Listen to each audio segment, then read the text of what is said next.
Coming up in this video, 3 tips for overcoming victim mentality. 3 steps to freedom. For those of you that don't know us yet, I'm Heather. And I'm David. ZenRoseGarden.com. Yes. Helping people create badass lives. When we first started, we noticed a huge gap in what was being taught. Some taught all the cool intuitive techniques without the foundation of self-growth to stabilize it.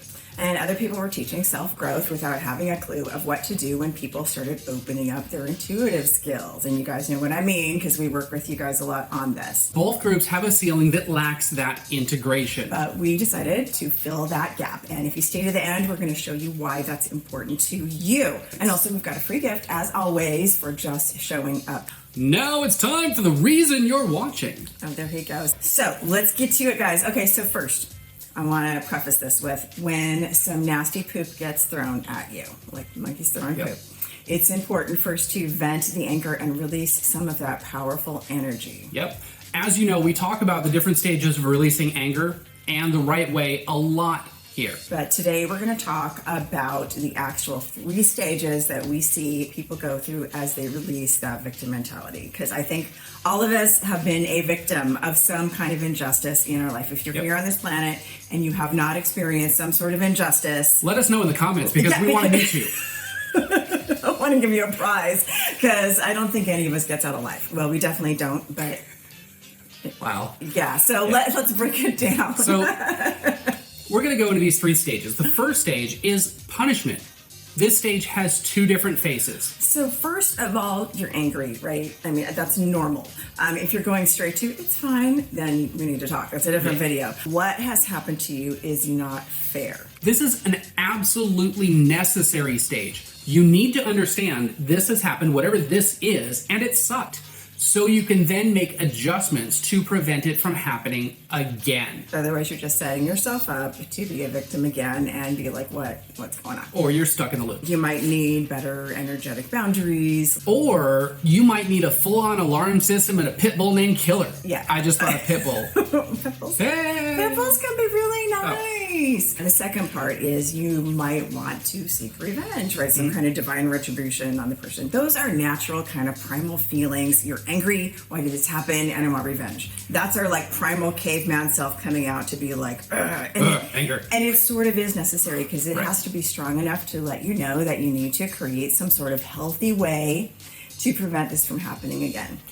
In stage 1, though, it is time to process. It is not time for acting out of that emotion or that impulse, because you're not thinking clearly or seeing the big picture yet. You're still caught up in a primal reaction. Your animal self needs to get angry, but that's not the place to make any kind of lasting change in that area. So stage 1 is not time to get the Punisher on speed dial and say you need to, no. Although it feels like it. Right. Although it feels like it. So that stage 1 is normal. Right. We've all felt it. Don't be denying it. So stage 2 is complacency. Okay, and I want to clarify complacency, because this is sort of the it is what it is stage, right? And I see a lot of people actually get stuck in this stage. You're not supposed to stay here, right? But it is sort of the transition stage after you kind of start to release your anger.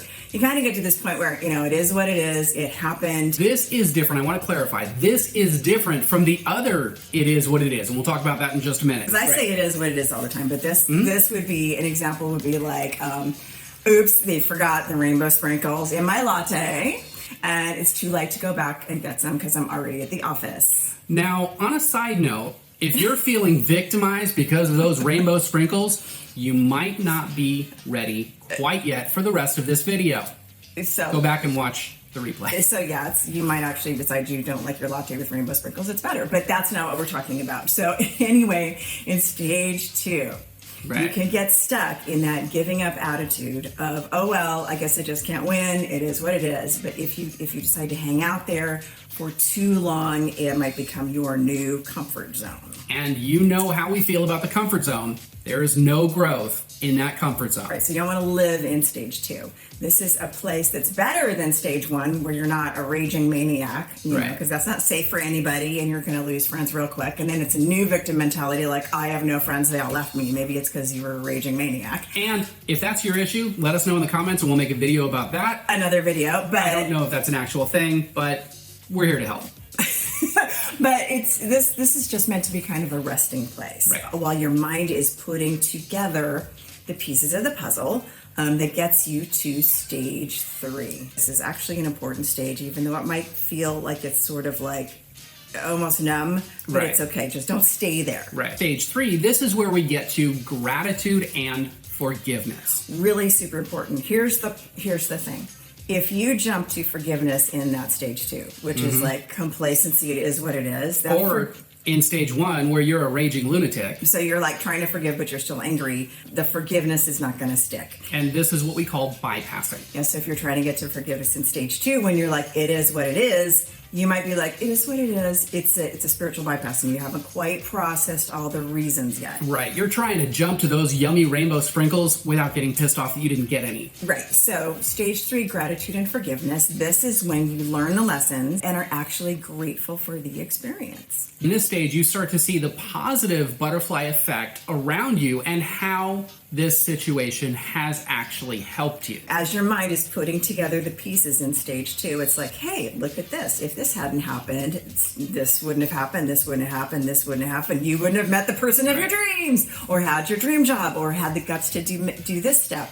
So we can't see that bigger picture with clarity until we get through stage 1 and stage 2. So you also see the negative long-term butterfly effect. And that is what would have happened if you had not gone through what you went through. Like, even though what you went through might have been totally crappy while you were going through it, if you hadn't gone through it, you would have actually been stuck in the actual toilet and not been able to crawl out. Is that a crappy kind of example? But it's true. That's literally a crappy example. Don't get stuck in the freaking toilet. Yeah. So you don't know, but you can't get to the understanding and the reasons if you're recycling the stage 1. Right. Caught up in it again and again. Because have you met anyone I know have who like to be in that victim mode? Who just loves the toilet. Who kind of live there. Yeah. Right? So let's be clear on this. This is our bonus tip. Okay. And we want to be really clear. Yeah. You can be a victim. You can be victimized and also not live in victim mentality. Okay? Just because you experience the thing, just because you got all the feelings, doesn't mean you have to stay there. In stage 3, you can't go straight to like, it's fine. It's not authentic. So you can't go straight to that authentic gratitude and forgiveness until you go through the steps. Honor the authentic process in whatever process you're in. So we say this because when our victim mentality video we did last year, we had a few people actually get a little bit miffed at us, and I thought it was quite amusing. If this is you and you're feeling a little bit miffy, You're probably still in that stage 1 anger where you haven't quite gotten through that feeling of betrayal and that need to put your Punisher jacket on and go, mess things up. Maybe you're like even wanting a little bit of revenge, maybe a little self-pity, like, well, I'm the victim, and that kind of thing. So for that, we would say, decide if you want to stay feeling the way that you do. After all, you may actually like it. Some people do enjoy it after all. It's true. But I'm just saying. Notice heavy sarcasm. That was David's Don't enjoy it. Heavy sarcasm voice. Don't stay there. Please don't stay there. So if you don't want to stay there. I implore you. I'm done. And the Oscar goes to David Caren. I'd like to thank the Academy and myself. That was not like an open door for you to go on. Okay, so if you don't want to stay there. It was a runway. I blocked it. Do some reflection on releasing the anger until you can get to stage 2, which, as you recall, is the it is what it is stage. Then you have somewhere to go from there. It is really, really hard to jump from that hardcore feeling victimized to understanding the lessons and forgiveness until you release some of those most powerful, most high energies that are holding that victim mode in place. Until you can process it, you're going to be held captive by those emotions. Process them. So the questions we have so far is, what's victim mentality? Let's say something has happened to you and it really was, you have a reason, you're a victim, something happens to you, but you hold on to that victim mentality because suddenly it feels good because you're getting attention because you were a victim, and so people are like, oh, poor you, and they're helping you out, but that kind of feels good. Right. So then the brain will start seeking out other ways to be a victim. I mean, not maybe like, oh, somebody left the rainbow sprinkles out of my coffee. Oh, that totally sucks. They totally meant to do it. So when you begin seeking validation or sympathy, like causing drama about it, but if you're a drama queen, Not a warrior queen. And I'm not talking about when something serious happens to you. I'm not belittling people that have serious things. I mean, when something happens and you get addicted to that feeling of the attention you got, and then you start creating situations, new stories, and you stay in that, feed that energy, that victim mentality. And that's when you stay circulating around in stage one. You're kind of, in order to get that attention, you've got to sort of stay in a perpetual state of kind of a little bit pissed off. Right. And like, oh my gosh, poor me, why did that happen? If you're caught up in the anger of it, if you're caught up in the emotion of it, and you're caught up on everybody's drama feeding you because of your drama, that's victim mentality. So Aaron says, how about this? F this shit, and is that like a 2.5 stage? Sure. It could be. It could be like a 2 1/4 stage, 2 3/4. I think it's somewhere between 2 and 3. I think you can have a little, floor 3.5 if you want. Also, Aaron Hurley, he says it's a spiritual journey. Sometimes the human experience is going to suck.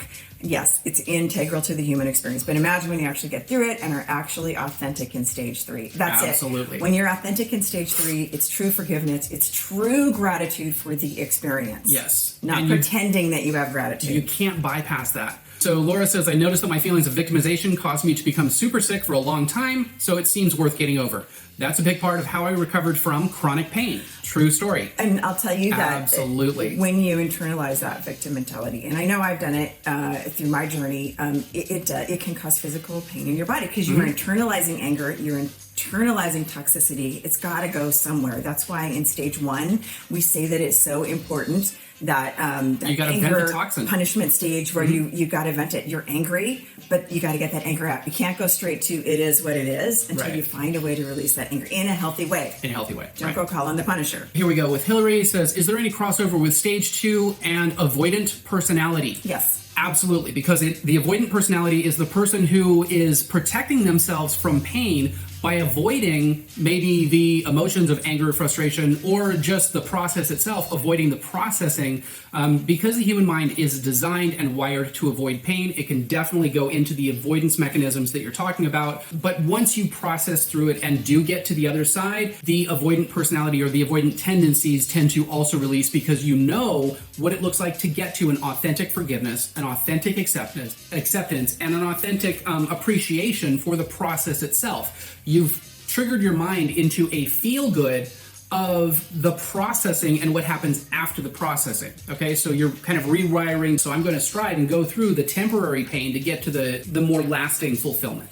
So I think I love this question because in stage 2, the avoidant personality can get stuck in the stage 2 and it can go into spiritual bypassing, which is like, it is what it is. It's a fake kind of forgiveness when all you've done is bury the anger and that hurt way down, and you're showing this, oh, I forgive them, it's okay, it's fine, it is what it is, but really you can totally tell the person's like on a load of Prozac, right? So I think here what the person is avoiding is that processing that has to happen in stage 2, where your mind is like putting the pieces together about why this might be a good thing for you and how you can use this to help you in your life. Some of those things your subconscious might be putting together might be personal responsibility for your part moving forward, and that might not be something the avoidant personality wants to look at, because then they got to take responsibility for, shit, here's the reason that I have a part in this. Vanessa says, do you think meditation and keeping your chakras aligned will help you overcome this? As far as meditation and keeping your chakras aligned, absolutely. That can definitely help to bridge the brain thing. Watch our video on simple meditation for beginners. It sounds like it's dumber than it is. Right? Simple meditation. But what's happening when you meditate and you do chakra work or any sort of stuff like that is you are lengthening the time between your reaction to the fight or flight mechanism in your brain and your assessment center. So when you meditate, you're strengthening that bond and you're giving your mind more time to stop and assess before you go to, I want to kill somebody. So that's literally what's happening in your brain as you practice meditation. You have more time to assess the situation and make a good decision. Before that serious primal reaction kicks in. So before you do meditation or before you create some kind of a construct to bridge that gap, you're more quick to respond. You're more quick to get heated. You've got a shorter fuse. As you do more meditation, balance your chakras, do things like that, what you're doing is you're creating a stronger connection, a stronger pathway to the chill out zone and the assessment zone where you're like, okay, let me take a look at this and see if this warrants a primal response, or if I can just chill out and this too shall pass, or it's not really worth it getting all upset about. Those things help and can definitely be benefited with meditation. Laura says, I still notice after 2-3 years of releasing the victimization that I still have little pockets of time where I have a hard time connecting emotionally. Is that part of the process or another deal? I would probably say that can be a part of the process, and it can also be another deal. I think that's part of the human experience, because you can go through the initial cycling of releasing a certain traumatic event, but then you might have a trigger that comes up in the future, and if you feel yourself shutting down, that might just be another layer of healing that has to do with, maybe that, maybe other things, and just kind of note it and go, that's interesting. Why am I holding back? And be kinder to yourself in those moments when you do shut down, when you feel like you're having a difficult time connecting emotionally. Realize that this is still your mind working as designed to do its very best to protect you from what it perceives to be pain. Maybe it's just full up. Maybe it just can't process right now. Honor that moment when you can't connect emotionally. Be in that shutdown, in that dissociation, whatever it is. Okay, this is where I'm at right now. Stop kicking your ass for it. Realize that you will start to chip away and you will get better and better at processing. I would also say, Laura, I want to talk to that too, is that sometimes when we have a hard time connecting emotionally, we may not know the reason in the moment. Yes. Because sometimes I know for me, I'll have a hard time and I'll maybe be like, oh, wow, you were kind of a bitch or something. But it may be for a reason other than what I initially think, like, it wasn't, my mind's protecting me from something. Like maybe that person had ill intentions and my spidey senses weren't just picking it up in a direct way. Maybe my spidey senses were working in the background and saying, no, I think we should go over here and let's like chill out over here. And you don't know why in the moment. I think just trust yourself and then analyze it later. Yes. So Maddie says, I've been trying to work on my mediumship and I do a lot of meditation. Perfect. Meditation is great for mediumship. She also says, I definitely see a whole lot of synchronicities. Unintentionally, I did a Meet Your Spirit guide 2 days ago, and the next day it was one after another of synchronicities. That tends to happen as you're opening up and as you, I think of it like an alignment of your purpose and alignment of your life path. You tend to get more synchronicities when you're lined up. And Glow says, how do you know when you're processing and not simply recycling? Great question. You guys have got some really great questions. Wow. Recycling is when you're kind of caught up in the drama, the anger, the emotion of it, and you're not getting to the other side of it. Processing, there's usually a moment of peace at the end of it, a moment of like that big breath and sigh of relief at the end of the processing. Okay, so processing, the emotions are supposed to be a temporary experience to get you to that sensation of peace and calm. If you're not in that peace and calm state, you're probably still recycling. So with any traumatic event, you might have several layers of processing, cycles of processing, because it's really not a one-time thing. So at the end of whatever series layer cake of the processing you're coming through, you'll probably have an epiphany or a moment of realization of why that emotion was there, what the anger means, what some sort of nugget, however small, that's going to help you get to the next place. Right. So if you're recycling, you're going to continue to stay agitated. You don't want to do that. Yeah. You might have another layer of processing that might feel like, oh, here I go, I'm recycling this again. But healing is cyclical; it's not linear. And if you get caught in the recycling belief, then you're going to keep recycling. If you get caught in this is the layer that I'm processing, and you happen to experience that state of peace in between layers. Okay, that's a key component. Process the thing, get to the piece. If there's another piece coming in, it's another layer. It's not the same process, okay? Laura says, many, many thanks. This is the first time I've had a reliable source to talk about that with. Thank you. Let's see, Nima says, I definitely like being more gentle and kind to myself. It helps the healing process. Definitely being kind and gentle with myself is helping with the healing process. Absolutely. Right. Be kind to yourself. Be kind. Rewind. I don't know if anybody knows that anymore. You don't rewind tapes anymore. Now it's time for that special offer we were talking about in the beginning. We've learned that self-growth and developing your intuition for a badass life go together like sushi and Sapporo. And if you know us, that's our... You know what that means. That's our kryptonite. So what do you need to get started? Let's start with the question. So we want to know, where are you on your self-growth journey? If you're just starting out, we have our free, absolutely free to join for your basic foundation in self-growth and intuitive training for beginners. And it's absolutely free to join. Or we have Zen.Ed Academy. If you're ready to take your skills to the next level and can handle more brain juice in your dome piece. Zen.Ed Academy is where we teach our advanced courses for the professional or for those that just want to level up their intuitive skills and self-growth. This will work for you even if you're allergic to fairy dust and just want real information without all that unicorn poo. So yeah, I'm kind of a little allergic to fairy dust. Not totally, just sometimes in the spring. Plus, you get all the courses. So what we do is we teach our courses in there and they stay in there. So you get all of our courses replays. All the information is down below. Even if you don't join our Zen Academy, we'd like to give our niche some resources because we know there's a lot of bullshit out there. And we want you the know real what I shit. mean. It's in the description. Everything's free to download. This is our way to thank you and kind of make our niche a little bit stronger, a little more ethical and better, and with better information. Yep. Just thank you for spending time with us today. Maddie says, I'm interested. Is it a webinar? No, it is not a webinar. Are both membership groups. We've got the free membership group and the Zen Academy, which is a paid membership group with a ton of resources. So, That's where all our professional classes are in, our courses, and they're evergreen. You get to watch them, rewatch them as many times as you want. And Maddie says, that sucks. I live in Indiana. I'm glad that you brought that up because this is available worldwide. It's an online community and online resources. You don't have to be anywhere except for your home and have access to the internet. That's all you need. Yeah, it's an online teaching community, a huge library of resources that's ever growing. But thank you for bringing that up. If you like this video, Hit that like button. if this video helped you in any way, share it with a friend. If you guys have any questions, and you guys do, I know, let us know in the comments below. We would love to hear from you. For more badass life Be tips, sure to subscribe. and click the bell to turn notifications on So you're the first to know when we drop a new video. or go live. And we know that time is a valuable and precious resource, and the fact that you guys are choosing to spend that not only with us, but also with you, leveling up, we thank you, honor, and appreciate that. Thanks for watching. We'll see you guys in the next video.